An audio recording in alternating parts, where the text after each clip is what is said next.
fue que me di cuenta en ese entonces que yo tenía el poder de diseñar mi vida, ¿verdad?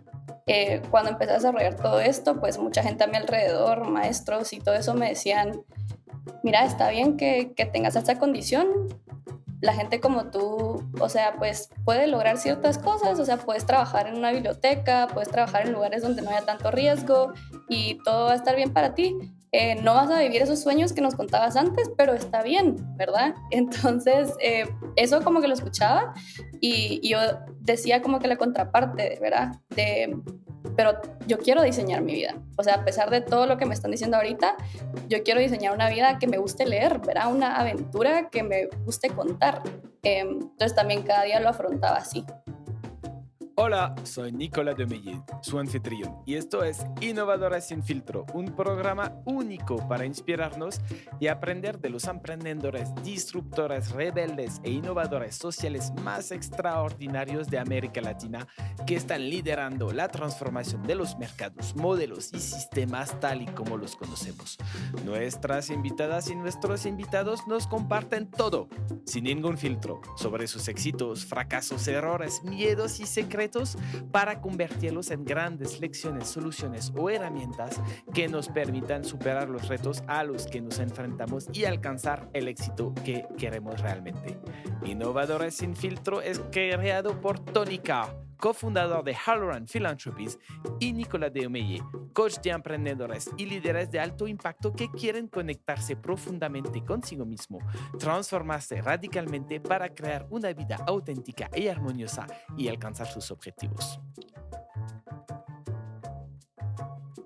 Hola, me complace presentarles a Sofía Castillo, una figura inspiradora y multifacética cuyo viaje desde sus inicios como trabajadora adolescente hasta convertirse en una líder en innovación y tecnología en Centroamérica es verdaderamente impresionante.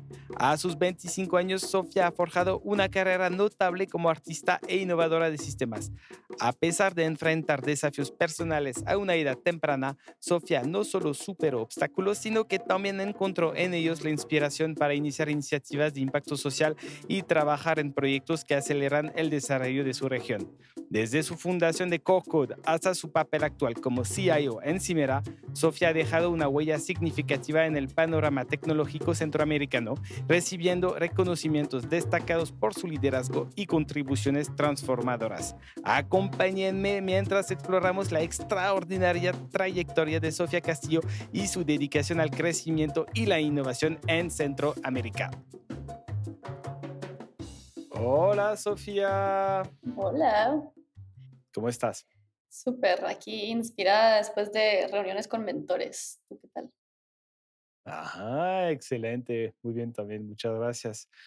Y voy a empezar a entrarle directo al tema que hemos platicado en nuestra pre-llamada y lo quiero decir de una vez a nuestra audiencia. Es que tú eres la más joven innovadora que estamos entrevistando en Innovadoras sin filtro, Yeah. ¿no? Ahora, hoy, el día de hoy, tú tienes 25 años. Y hay mucha gente que me va a decir, pero a ver, ustedes en Innovadoras sin filtro solo entrevistan a gente que tiene mucha experiencia. Y es verdad. Y yo cuando nuestro amigo en común, Pepe Villatoro, que es el cofundador de Fuck Up Night, él me dijo, tienes que hablar y tener a Sofía Castillo en tu podcast. Yo confío en Pepe. Dije, va, vamos. Y al mismo tiempo dije, a ver, ¿por qué? ¿Qué está pasando con Sofía? Y tú me dijiste una cosa que me llamó mucho la atención. Me dijiste, a ver, Nico, yo llevo 35 proyectos. Llevo trabajando desde que tengo 14 años. He venido a una empresa a mis 20, que creé a mis 21 años. Y dije, uff, aquí hay muchísima experiencia, mucha experiencia relevante. Además, tú eres una emprendedora de Ujú. Guatemala y la verdad creo que en este espacio necesitamos tener más personas más innovadoras de América Central. Entonces, muy bienvenida a este espacio, Sofía, donde tienes todo tu lugar y, y estoy muy emocionado de tenerte en el podcast el día de hoy. Muchas gracias por estar aquí. Súper, estoy súper emocionada de explorar estas preguntas junto a ti. Buenísimo. Entonces, cuéntanos, porque es verdad que 25 años y al mismo tiempo empezaste a tus 14 años a trabajar. Cuéntanos un poquito ¿De dónde vienes? ¿Cuál es tu background, un poquito tu historia? Súper. Entonces, yo empiezo a trabajar ya más formalmente a los 14 años, sobre todo viniendo de temas de necesidad, ¿verdad? Yo soy la séptima hija de una familia de 9 personas, y pues como en varias familias, altos y bajos, a mí, pues yo nací en uno de esos bajos, y para mí era importante aprender a sostenerme a mí misma y apoyar a mi familia desde esa temprana edad. Decidí tomar esa responsabilidad, entonces empecé a trabajar desde vendiendo ropa en tiendas de ropa, en paquetes, empacando cajas. Después empecé a migrar a los call centers, y fue a través de tomar esa responsabilidad a esa edad, que yo fui identificando varias necesidades que habían en el país, que habían en la región. Y así como yo también tenía necesidades, me di cuenta que también yo no solo era una persona que podía tener necesidades, sino también una persona que podía crear soluciones. Ahí es donde empieza mi historia en sentido de tomar la responsabilidad por ciertos problemas, ¿verdad? Ya con el tiempo pues hay varias lecciones que he ido aprendiendo, pero ahí comienza la historia. Tú eres Yeah. la séptima hija de 9. A los 14 años empiezas a trabajar por un tema de necesidad y de querer apoyar a tu familia. ¿Y cuál era el contexto de tu familia? Si nos... Súper, claro. En resumen, pues sí había mi papá, digamos, viene de un pueblo en Guatemala. Él se fue de su casa como a los 11 años para buscar, salir adelante, buscar tener un futuro distinto al que veía a su alrededor. Yo tengo toda la admiración por mi papá. Y pues así, pues él se fue haciendo camino. Tenía estos 7 hijos, o sea, la familia es de 9 porque pues están los papás, pero son 7 hijos. Y pues ahí comienzan distintos tipos de situaciones, comienzan enfermedades dentro de mi familia, ciertos tipos de adicciones, ciertos tipos de problemas de mercado. Y pues digamos, esa niñez que vivieron ciertos de mis hermanos, yo no la toqué, digamos, yo ya nací en este otro ambiente que era completamente distinto. Era un ambiente de, pues, que cómo salir adelante, siempre había mucha tensión, muy poca también como pues, o sea, toda la atención se iba a ese tipo de cosas, ¿verdad? Adicción, enfermedad y salir adelante cada uno por su cuenta, ¿verdad? Porque tanto mi papá como mi mamá vienen de familias donde no había realmente mm, mucho sentido de familia. Todos tuvieron que aprender a salir adelante por sí solos. Entonces, al crear ellos su propia familia, pues también estaban esas preguntas que nunca habíamos aprendido a sociabilizar, a compartir nuestros problemas, a trabajar juntos. Entonces, realmente cada uno de mis hermanos lo hicimos y fuimos construyendo nuestro camino. En mi caso, yo tenía como unos 10 años cuando todo eso como empezó a ponerse todavía peor. Y fue por eso que ya después a los 14 pues empiezo a tomar un poco más de responsabilidad. Y así vamos caminando. Después de ese como que esa decisión, las cosas se vienen aún más para abajo para mí personalmente en términos de salud. Y ya después pues viene la otra parte de la historia, que es la que la gente sí conoce, ¿verdad? Gracias por compartirnos tu historia desde un lado muy personal, donde aprendimos por qué empezaste a trabajar tan joven. Entiendo ahora cómo desarrollaste tanta determinación y persistencia. Es realmente extraordinario porque cuando una es la última de la familia, en general es un poco la consentida Sí. y uno no se imagina que es ella que va a trabajar para apoyar al Ujú. resto de su familia. ¿Cómo lo ves tú? Ah, sí, que esa es la expectativa, ¿verdad? Justo todo el mundo me dice como, la séptima, la consentida.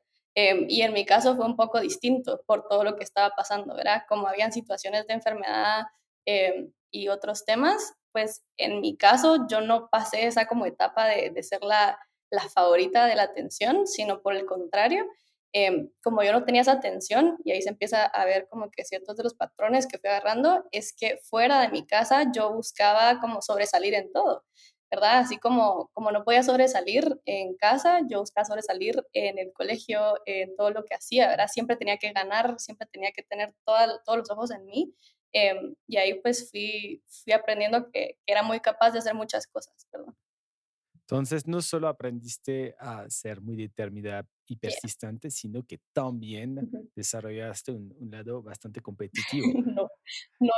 ¿Y qué sigue para ti?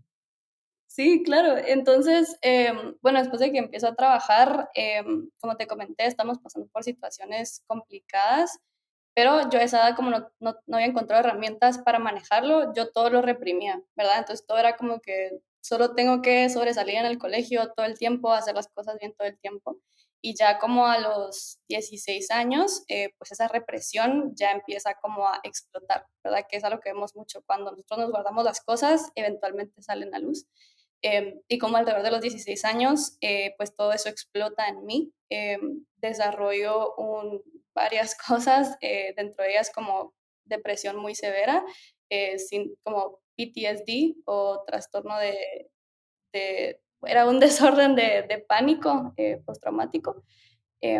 ¿Y cómo se manifestaba eso? Pues yo pasé de ser como que la que todo se me hacía muy fácil, ¿verdad? Yo recuerdo súper claro que como la semana antes de que todo explotara, me habían invitado a unas olimpiadas de mate. Y después la semana siguiente yo tuve mi primer ataque de pánico en una clase de mate y después de eso ya no podía hacer operaciones matemáticas. Ya me costaba ciertos días leer, ¿verdad? A veces mi cerebro no entendía las palabras. Entonces, como todas las cosas las únicas cosas en las que yo pensé que podía ser buena o donde yo podía tener como que atención o apreciación, las empecé a perder, ¿verdad? Todas esas habilidades cognitivas empezaron a ir porque me empezaron a dar como alrededor de 5 o 6 ataques de pánico al día y eran muy fuertes. Entonces mi cerebro estaba muy cansado todo el tiempo como para hacer cualquier cosa. Y todo esto como que lo guardé adentro de mí, no le dije a nadie, ¿verdad? Yo me iba a esconder porque sabía que habían cosas a mi alrededor también pasando. Entonces, como por un par de años lo mantuve como que escondido, ¿verdad? Yo intentando como hacer las cosas bien, tanto como podía, pero no podía hacer las cosas como todos los demás a mi alrededor, ¿verdad? Y yo siempre con una sonrisa y siempre intentando lo máximo, pero por dentro no estaba nada, nada bien. Y luego fue como ya en el último año de colegio que pues ya explota todo aún más y pues ya como autoridades del colegio deciden decirle a mis papás, porque yo no les había dicho, ¿verdad? Yo era muy buena para actuar. Eh, y pues ya me diagnosticaron con todo esto y de ahí pues viene todo el siguiente trayecto porque tocaba entrar a la universidad, pero yo no, o sea, yo no tenía las habilidades que mis compañeros tenían, entonces iba a ser muy complicado entrar a una carrera normal. A los 18 pues entró a esta universidad donde tú podías diseñar tu propia educación porque realmente era el único lugar donde yo iba a poder hacer las cosas porque no estaba al ritmo de las demás personas, de los demás estudiantes con los que estaba de momento. No podía quedarme sentada leyendo, no podía prestar atención de la misma manera, ni hacer las entregas de la misma manera. Entonces, para mí realmente esta universidad fue una gran bendición, pero importante mencionar, ¿verdad? Que antes de entrar a esta universidad y cuando yo estaba pasando por todo este sentido de que las cosas ya no me estaban saliendo como antes, también yo empecé a ver semillas de lo que hoy es mi misión, ¿verdad? Porque durante ese tiempo donde estaba tanto en el cole como pasando por esto, también estaba trabajando y cada vez me iba dando más cuenta de las necesidades que existían para gente como yo y la gente que me rodeaba en los trabajos donde estaba, sobre todo en el call center. Ahí fue que me di cuenta, por ejemplo, de que era muy importante hacer puentes entre las personas y trabajos, ¿verdad? Porque para mí fue una gran bendición que el call center existiera, porque yo con solo aprender la habilidad del idioma inglés podía entrar o optar a este tipo de trabajo. Y así como yo, mucha gente pudo sostenerse por ese tipo de trabajo. Entonces ahí empezó a nacer la semilla de cómo podemos identificar más rápido estas oportunidades y construir puentes de estas oportunidades hacia las personas en Centroamérica, ¿verdad? Entonces, con base en eso, pues yo empiezo a organizar ya ciertas iniciativas, a aprender más sobre aprendizaje, a crear más grupos, ¿verdad? Organizaciones. Entonces, desde antes de entrar a la universidad, digamos, yo ya había creado al menos como 5 proyectos o iniciativas para empezar a impactar en el área de educación y empleabilidad. Y ya después, pues viene la etapa de universidad, que pues ya se pone más emocionante. Muy bien, no, está increíble y gracias por compartir estos temas de salud mental que te han tocado. Y un poco, ¿cómo superaste? Mm, ¿Cómo lo superaste? Porque ya entendimos la dificultad que tuviste en la escuela cuando antes de que te diagnosticaran, ¿no? Hasta tú le estabas escondiendo sí, y después te diagnostican, pero te vas a una universidad que para ti te funciona. sí. ¿Ok? Pues parte de lo que de lo que hice, yo soy católica, entonces parte importante para mí fue mantener una constante conversación, con algo que era más grande que yo, ¿verdad? Entonces siempre estaba hablando, ¿verdad? Como: "Mira, ahorita me siento fatal, no veo nada con claridad, todo se siente muy oscuro, eh, quiero quiero tener esa habilidad de ver oportunidades y quiero también tener la habilidad de ver todo lo que yo puedo hacer en este mundo, ¿verdad? Entonces, como esa pregunta, hacerla todos los días hacia algo, hacia el aire, o en mi caso, como hacia Dios, me recordaba a tener la mente enfocada en eso, ¿verdad? ¿Cómo Sofía puede contribuir a este mundo? Entonces, todos los días yo buscaba eso en cualquier cosa que hacía. Entonces, esa fue una de las cosas más importantes para mí, el hacerme esas preguntas todos los días, porque con esa pregunta yo ya no lo estaba viendo desde el me siento así, esto está terrible, esto está horrible, sino lo veía desde el, ok, ¿cómo puedo ver esta luz en el mundo? ¿Cómo puedo contribuir a este mundo? Y esa pregunta me ayudó a tomar responsabilidad por mi vida y lo que yo iba a aportar hacia la vida de los demás también. Esa fue una de las cosas. Lo otro, claro, fue que me di cuenta en ese entonces que yo tenía el poder de diseñar mi vida, ¿verdad? Cuando empecé a desarrollar todo esto, pues mucha gente a mi alrededor, maestros y todo eso me decían, mira, está bien que tengas esta condición, la gente como tú, o sea, pues puede lograr ciertas cosas, o sea, puedes trabajar en una biblioteca, puedes trabajar en lugares donde no haya tanto riesgo y todo va a estar bien para ti. No vas a vivir esos sueños que nos contabas antes, pero está bien, ¿verdad? Entonces, eso como que lo escuchaba y yo decía como que la contraparte, ¿verdad? Pero yo quiero diseñar mi vida. O sea, a pesar de todo lo que me están diciendo ahorita, yo quiero diseñar una vida que me guste leer, ¿verdad? Una aventura que me guste contar. Entonces también cada día lo afrontaba así, ¿verdad? Como, bueno, en esta parte de la historia es cuando no sé, el soldado se cae y está en el piso, pero el siguiente paso es distinto. El siguiente paso el soldado se levanta y hace otras cosas y ayuda a ciertas personas. Entonces como que esa responsabilidad de trabajar la narrativa interna y enfocarme en el diseño de mi vida también fue clave. Y luego, por supuesto, las personas de las que me empecé a rodear en esa etapa de mi vida fueron clave, porque ahí me empecé a dar cuenta de que yo tenía el poder de elegir de quién rodearme, ¿verdad? De ciertas personas pues no podía elegir porque ciertas o estaban como que muy cerca o sí, pues estaban ahí, pero de otras sí podía elegir, ¿verdad? Entonces empecé como a ser mucho más selectiva de las personas de las que me rodeaba, porque me di cuenta que la voz de las personas de las que me rodean se convierte en mi voz interna. Entonces yo quería rodearme de voces que fueran a ser muy motivantes para mi cerebro, porque ya estaba teniendo un momento difícil y no necesitaba que hubieran más voces que me detuvieran. Entonces esas tres diría, ¿verdad? Mi conversación y pregunta trascendental. Lo otro, la responsabilidad por diseñar mi vida. em, y la otra, rodearme de las personas que iban a energizarme en esta etapa de mi vida. Eso fue como mucha parte de mi proceso en ese entonces.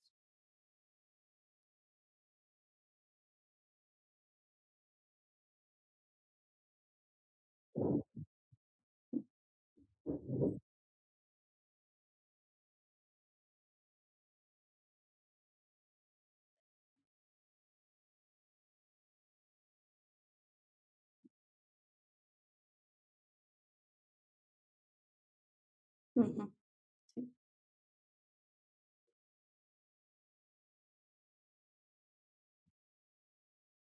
ujú.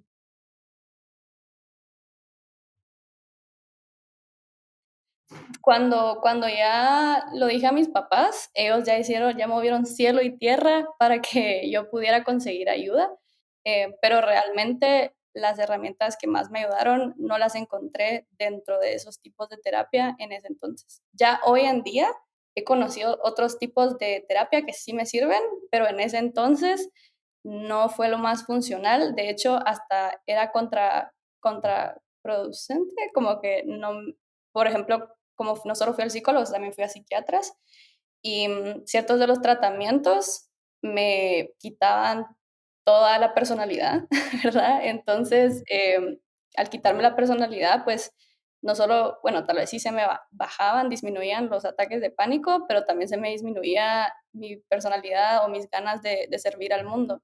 Entonces, sí de fijo me ayudaron a estabilizarme en su momento, pero las herramientas que yo vi mucho más útiles y que sigo utilizando hasta hoy en día, sí fueron esas tres que fui descubriendo gracias a pues lo que se puso en mi camino.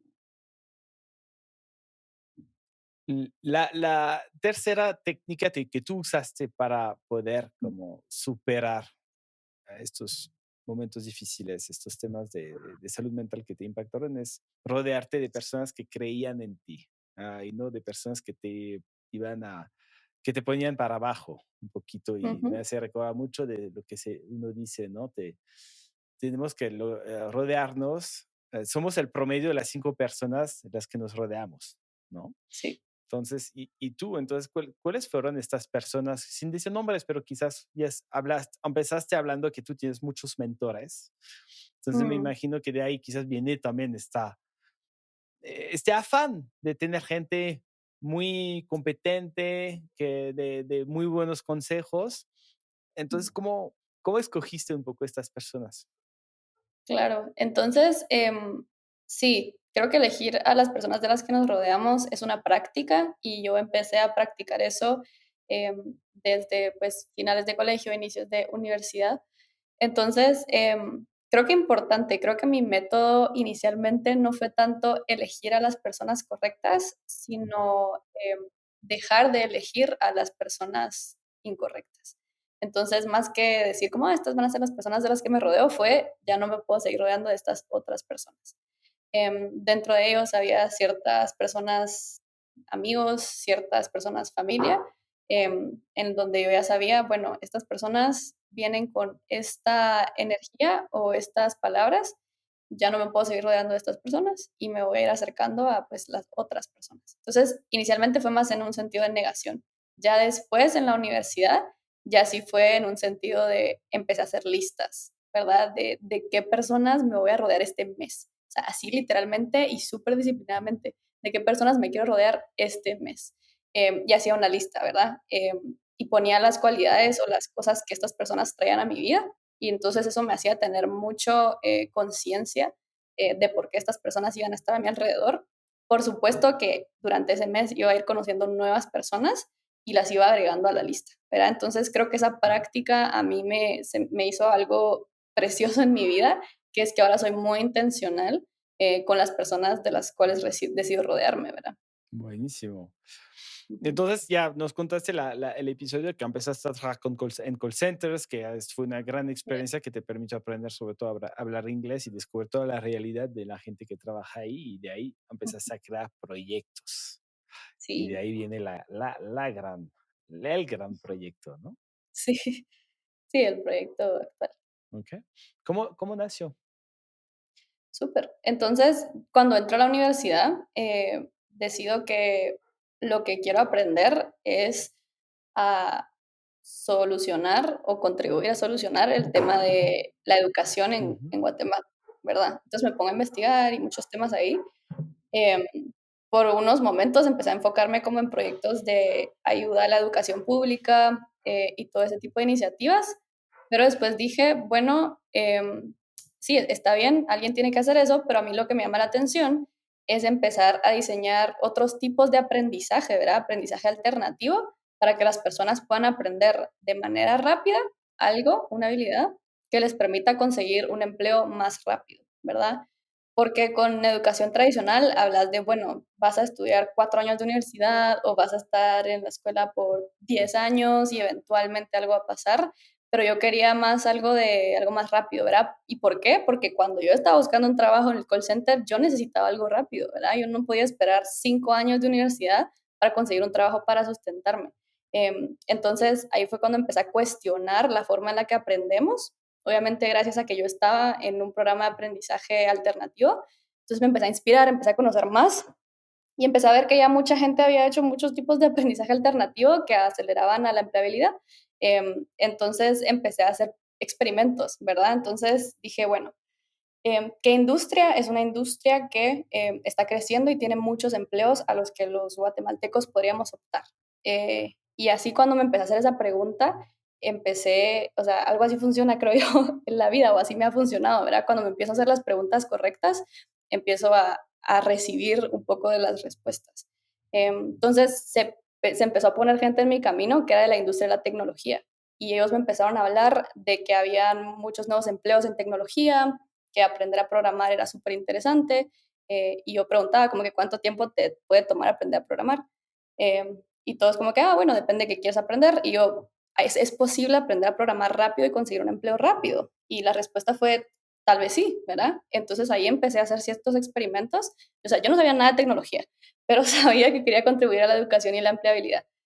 Pero entonces empecé a hacer experimentos donde hice grupos de computer scientists, en donde yo los juntaba una vez a la semana, pues nos juntábamos una vez a la semana a aprender a programar y yo lo que hacía era estudiar cómo aprendían las personas y qué tan rápido podían aprender habilidades que les pudieran conseguir un empleo. Entonces solo empecé como un proyecto, ¿verdad? Y empecé a pensar como que, ah, esto podría monetizarlo, cosas así, pero realmente en mi ADN en ese entonces no estaba nada el business gene o el gen del negocio, sino que ahí el gen era el gen del impacto, el gen del aprendizaje. Entonces empecé como que ahí a intentar, ese fue uno de los experimentos que hice, ¿verdad? De varios. Pero fue en ese, en donde una de las personas que era parte del grupo dice, Sofía, yo conozco una persona que también quiere entrenar software developers y conectarlos con empresas, pero él quiere que sea una empresa. Y él ya tiene un modelo como de negocio que cree que podría ser interesante, pero está buscando como que ese complemento que sea tanto como que mission driven o que le importe la misión, que tenga background en educación, y pues también que sea un ejecutor, ¿verdad? Que tenga esa capacidad de liderar grupos y todo eso. Entonces, ahí es cuando conozco a mi cofundador, Sebastián Ibargüen, porque nos juntamos al día siguiente, hablamos, nos dimos cuenta que compartíamos misión y que éramos buen complemento el uno del otro. Y ahí comienza Core Code, ¿verdad? Quiero que, solo paréntesis a eso, y ahí termino esta intervención, pero yo en ese entonces estaba trabajando en Procter Gamble, accidentalmente. Pero también por estar en Procter Gamble yo había desarrollado muchas habilidades de negocio o de finanzas y todo ese tipo de cosas que también llegaron a ser importantes eventualmente en mi rol como CEO. Muy bien, increíble, increíble tu historia y de reconocer que tú no tenías este business gene, como tú lo decías, pero tenías Bien. esta pasión de desarrollar educación y empleabilidad en Guatemala a través de la tecnología. Y la palabra clave que a mí me llamó la atención muchísimo es el aprender. Tú, este camino es de aprender, Ujú. ¿correcto? Sí, aprender continuamente y estar dispuesta a aprender lo que sea necesario para mover tu misión hacia adelante. Ujú. Y conociste así a tu cofundador. Y luego, fast forward, lo empiezan a hacer y casi muy poco tiempo después ya te compran la empresa. Sí, ¿Cómo pasó un año esto? y medio, sí, un año y medio después. ¿Cómo pasa la adquisición? Pues estuvimos un año y medio iterando en construir programas de aprendizaje tecnológico y conectar a las personas con empleos. Al mismo tiempo, pues también empezamos a dar capacitaciones corporativas porque una de nuestros capabilities o capacidades era pues el aprendizaje, la optimización del aprendizaje. Y entonces, durante ese trayecto, pues también nos fuimos haciendo un nombre, ¿verdad? Porque creo que parte de los superpoderes que yo traigo a la mesa es la narrativa de las cosas que hacemos. Porque ya habían otros proyectos similares en la región, pero muy pocos estaban poniendo mucha atención en la forma en la que vendían la idea de la empresa, ¿verdad? Entonces, como yo venía del área de impacto y también del área del arte, porque también soy poeta, me enfocaba mucho en los detalles y la marca que íbamos construyendo, ¿verdad? Entonces, de esa manera, pues ya había un nombre que se conocía. Eh, y por lo mismo, pues logramos, o sea, no solo por eso, obviamente también por el network que manejábamos con mi cofundador, pues levantamos capital después del primer año y parte de las personas que se involucraron en esa ronda, pues fueron contactadas por una persona que dijo, mira, háblame de esta empresa, ¿será que vale la pena comprarlos porque nos interesa? Esta empresa es Cimera. Cimera lo que hace es conectar talento latinoamericano con empresas en Estados Unidos o Europa, sobre todo con trabajo remoto. Y lo que ellos estaban buscando era una empresa en Latinoamérica que conociera bien el mercado de la tecnología y el mercado de colocar talento. Y en ese entonces, pues éramos una de las marcas que se habían posicionado en esa área. Em, y pues entonces tuvimos una conversación y nos dimos cuenta que pues la misión es la misma, ¿verdad? Cómo podemos acelerar que las personas de Latinoamérica, que somos super cracks, puedan tener acceso a todo tipo de oportunidades a nivel global. Y ahí fue cuando comienzan las conversaciones. Wow. Esto es casi una historia de sueño para cualquier emprendedor que empieza su empresa, ¿no? Que uno levantas capital, te va bien y después, apenas levantaste capital, te quieren comprar. Sí, ni Es, siquiera pudimos usar el capital, fue bien interesante. O sea, fue tan pegado. wow. No, pues felicidades. Ya, que me gustaría este doble clic sobre lo que acabas de decir de tú pudiste crear una narrativa que llamaba la atención porque eres poeta también. Sí. No lo habías mencionado esto, entonces cuéntanos un poquito más sobre este lado tuyo. Claro, entonces, durante, digamos, the dark ages que viví en el cole, uno de las herramientas que encontré que también me ayudaron mucho a, a vivir fue el arte, ¿verdad? La expresión. Yo tenía tanto dentro que no estaba diciendo que tenía que encontrar al menos un outlet chiquito para mí misma, para tener esas conversaciones y ir entendiendo qué pasaba dentro. Entonces empecé a escribir y poco a poco empezaron a hacer poemas, ¿verdad? Yo tengo definitivamente más de 300 poemas solo de esa época, porque esa era como uno de mis, sí, una de mis herramientas que tenía, a la que tenía acceso y de la cual me sentía mejor después de usarla. Entonces me empecé a enamorar de la poesía, el canto también. Para mí el canto era una de las formas de sacar esa energía que traía adentro. Em, y pues después me seguí enamorando. Entonces como también he participado y he apoyado muchos grupos de poesía, ese es uno de los proyectos pues que realmente me gusta apoyar iniciativas de arte a que puedan seguir escalando en Guatemala. Siempre estoy ahí en el back de esas iniciativas. Pero sí, o sea, esa habilidad o ese tool que desarrollé en ese entonces lo apliqué a esta empresa y para mí eso es súper valioso y lo menciono mucho, porque mucha gente piensa como que, bueno, que una founder de EdTech debería venir de business y de tecnología, pero realmente no necesariamente, ¿verdad? O sea, hay muchas habilidades que tú desarrollas en donde estás que después se pueden aplicar a otro tipo de proyectos y es importante valorar eso, ¿verdad? Ujú. Y para ti, fueron estas habilidades claves? Súper. Pues una de esas fue el amor al detalle que desarrollé con el arte, ¿verdad? Esa habilidad de contemplación la utilizo mucho en todo. Mis equipos te van a decir, ¿verdad? Como yo estoy atenta a cada detalle, a cada palabra que se utiliza, a cada palabra que sale de la empresa, para mí es muy importante porque desde la marca, la narrativa, a todo, ¿verdad? Es la forma en la que servimos a nuestros usuarios y tenemos la capacidad de crear cosas que son hermosas y que sirven mucho a los usuarios. Entonces, esa habilidad de arte para mí me sirvió mucho para formar un buen UX, ¿verdad? Una buena experiencia de usuario. Otra de las habilidades fue de que desde que como joven, como organizaba grupos y proyectos y un montón de cosas, tenía esa habilidad de, digamos, manejo de proyectos, que al final llega a entender que mi habilidad de manejo de proyectos no era más que entender los superpoderes de las personas eh, y integrarlos, ¿verdad? Entre ellos. Eso fue otra de las habilidades que desarrollé antes, que apliqué ahora.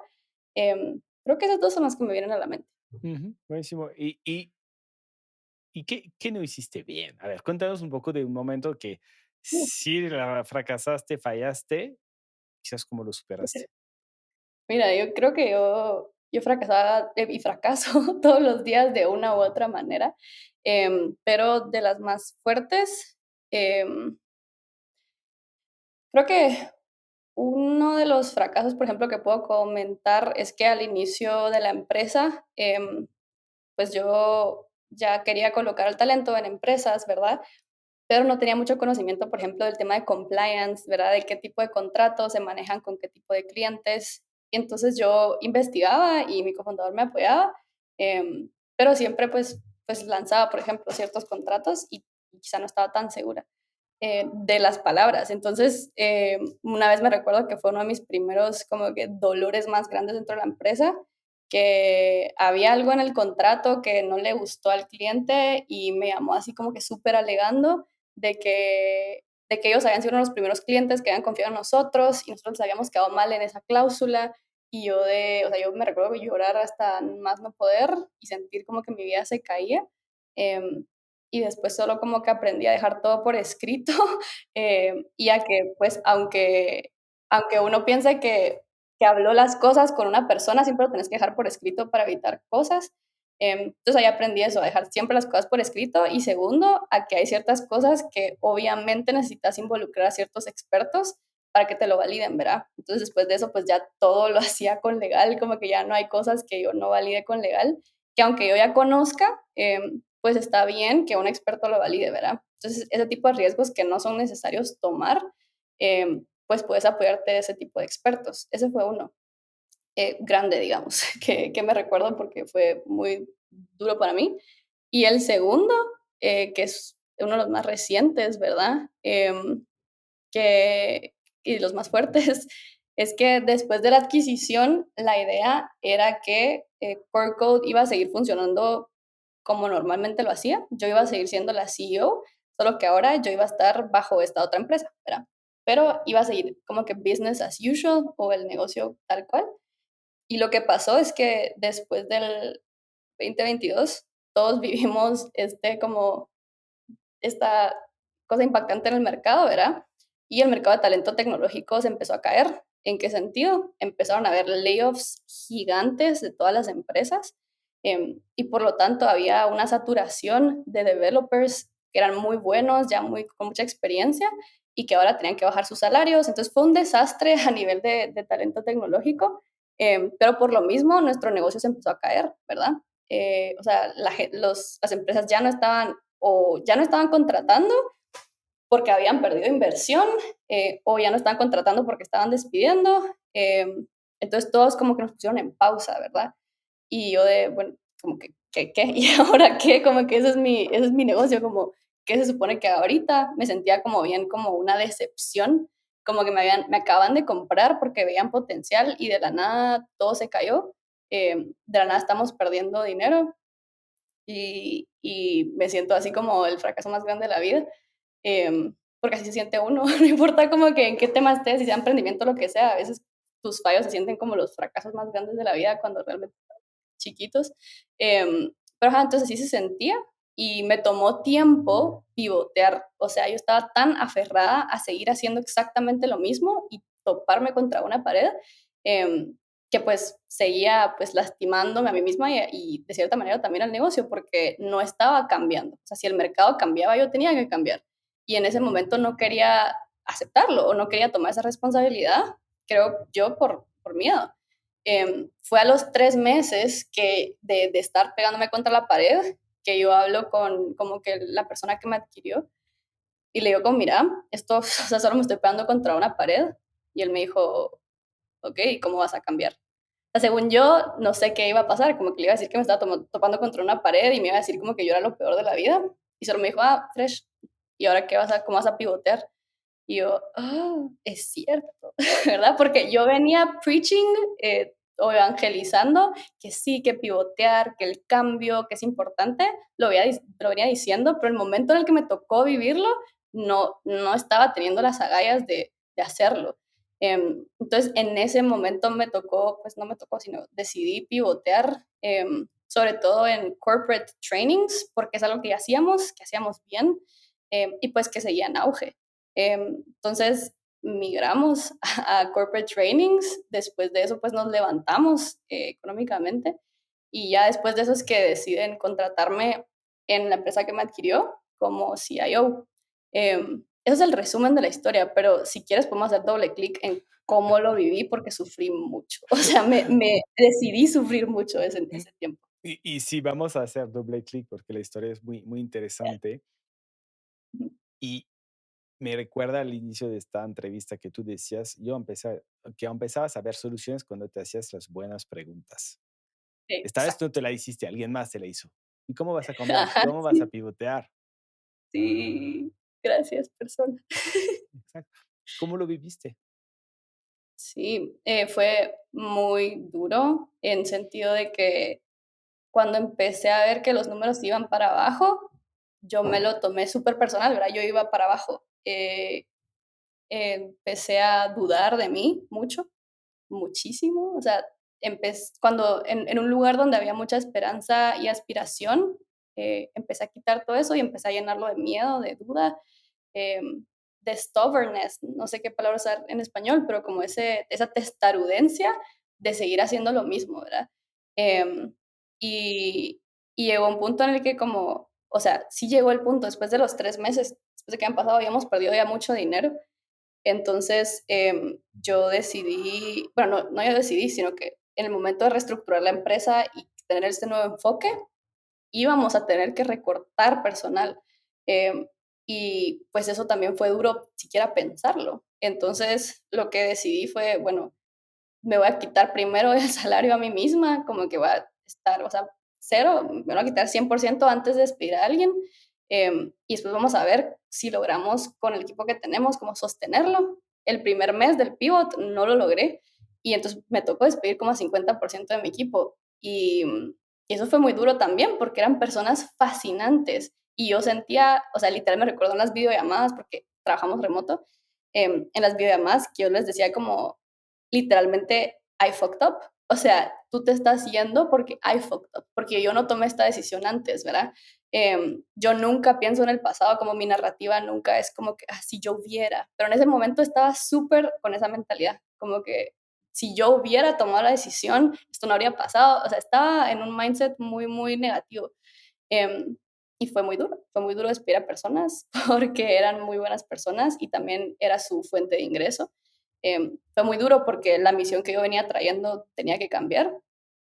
Em, y así, entonces, cosas importantes que hice cuando me sentía muy abajo porque no sabía qué hacer, de verdad no sabía qué hacer ni cómo hacerlo y normalmente eso no me importa, como que aunque no sepa qué hacer ni cómo hacerlo, hago algo. En ese entonces no podía hacer nada, como que no tenía las agallas de tomar un siguiente paso. Entonces, una de las cosas importantísimas que hice es llamé a todos mis mentores alrededor del mundo en un solo día. Fue de, bueno, ya no puedo, como que siento ahorita que es demasiado, ya no sé qué hacer. Y agarré el teléfono y llamé a los 10. Y les dije todo lo que estaba pasando. Así como hice en su momento también. Llamé a todos y les dije, mira, eso está pasando, esta es la situación. Y algo interesante que pasó es que mis amigos de Centroamérica me dijeron como, madre, qué sad, como que qué mal, qué duro, como vos podés, que no sé qué. Y mis amigos de Silicon Valley lo que me dijeron fue, ah, qué buenísimo, ¿y qué piensas hacer después? Como que, bueno, o se cae ese departamento y tú entras a la empresa, o qué vas a fundar otra cosa. Ellos me hablaban más con un sentido de celebración y yo estaba súper confundida. Y lo que ellos me decían es, esto les pasa a todos los founders y a todas las personas que tienen cualquier misión. Cuando pasan estos momentos de inflexión, se viene algo muy emocionante. Y yo, ah, ¿qué? Entonces empecé a tener esperanza de nuevo y a saber que aunque las decisiones que iba a tomar iban a ser duras, iba a haber luz detrás de esa oscuridad, ¿verdad? Entonces eso Ujú. me ayudó mucho ¿Y qué aprendiste? de eso. Eh, muchas cosas. Una de ellas, de esa situación, aprendí a recordar que es importante cambiar y adaptarse, ¿verdad? Vivimos en un mundo de constante cambio y la persona o empresa que no cambia muere. Entonces, si tú quieres sobrevivir como empresa, vas a tener que cambiar continuamente. Y lo otro es, quizá tú quieres que tu empresa muera en este momento y quieres hacer la siguiente cosa. Em, y las dos opciones son válidas. Depende de cuál es tu misión y cuál es tu objetivo. Porque en ese sentido siempre hay un siguiente paso que puedes tomar y ese siguiente paso puede contribuir a tu misión, siempre. O sea, nunca, nunca es el último paso, a menos que llegues a la muerte, nunca va a ser el último paso. Siempre va a haber un siguiente paso que vas a poder tomar, siempre. Eso fue una de las lecciones más importantes. Buenísimo. Buenísimo. Muchísimas gracias. Ujú. Y ahora tú eres la CIO, que es Chief Investment Officer o de Cimera, ¿no? Yeah, Ujú. sí. ¿Qué significa esto ahora? Bueno, entonces ahora entré en el equipo de Cimera después de que hicimos todo ese pivot y que pues también pude evidenciar mi trabajo. Cimera decide que pues vale la pena que nos integremos al equipo para apoyar la misión ya dentro de Cimera. Y una de las cosas que nos damos cuenta en donde yo puedo aportar valor es en el lado del crecimiento de la empresa. Entonces realmente el rol de CIO es que me enfoco de los assets. ¿Y en qué sentido assets? Pues los assets más importantes de nuestra empresa son las personas y que las personas, y la forma de nuestro retorno es que las personas consigan un buen empleo. Entonces yo me encargo de todo el lado de growth, ¿verdad? De atracción de usuarios y del lado de que estos usuarios pues puedan convertirse en empleados de las empresas. Entonces, ¿qué significa eso? Pues hay mucha data que validar y también hay mucha data que optimizar. Entonces me encargo también del tema del learning. Nosotros no solo digamos, bueno, entraste a la plataforma y te conectamos con un empleo, sino que entraste en la plataforma, estoy desarrollando un sistema que te da retroalimentación para que puedas estar listo para entrar o puedas estar más preparado para entrar a un puesto. Entonces, mi rol es que las personas que no hubieran conseguido un empleo a través de Cimera puedan conseguirlo. Y de esa manera, pues conseguimos tanto, pues las personas consiguen retorno, pero también la empresa, ¿verdad? Entonces, yo diría que mi rol ahorita de CIO va más enfocado en growth y en upskilling que en nada más. Posiblemente como eso se puede transformar si en algún momento nos damos cuenta que queremos invertir en ciertas cosas fuera de lo que hacemos dentro, lo podemos hacer, pero de momento realmente el sistema que estamos trabajando está súper interesante y ahí es donde estamos como invirtiendo nuestras energías. Ujú. ¿Y qué sigue para ti? Súper. Em, es una buena pregunta porque siempre me sorprende la vida, ¿verdad? O sea, honestamente, yo nunca soñé estar donde estoy hoy, ni siquiera hacer lo que estoy haciendo hoy. Entonces sé que el próximo año voy a estar en un lugar sorprendente, pero sé que lo que sigue para mí es seguir trabajando para desarrollar iniciativas que aceleren el tema de la educación, la empleabilidad y el bienestar en la región de Centroamérica. Por supuesto, a través de mi rol en Cimera, pero también hay otros roles que he empezado a tomar. Por ejemplo, soy una de las directoras en la junta directiva de ITO de Agexport, que es una comisión en Guatemala que se encarga de que haya más talento digital y tecnológico. Entonces, aunque ya no esté tan metida en el tema de Core Code, sí voy a contribuir para que ese tema siga siendo, digamos, movido o ese tema siga existiendo y siga siendo optimizado para la región. Por ejemplo, ahorita una de las iniciativas que se viene de Core Code, que como digo, como aunque ya no esté tan metida en la operación, sigo empujando, es un tema de aprendizaje a través de WhatsApp.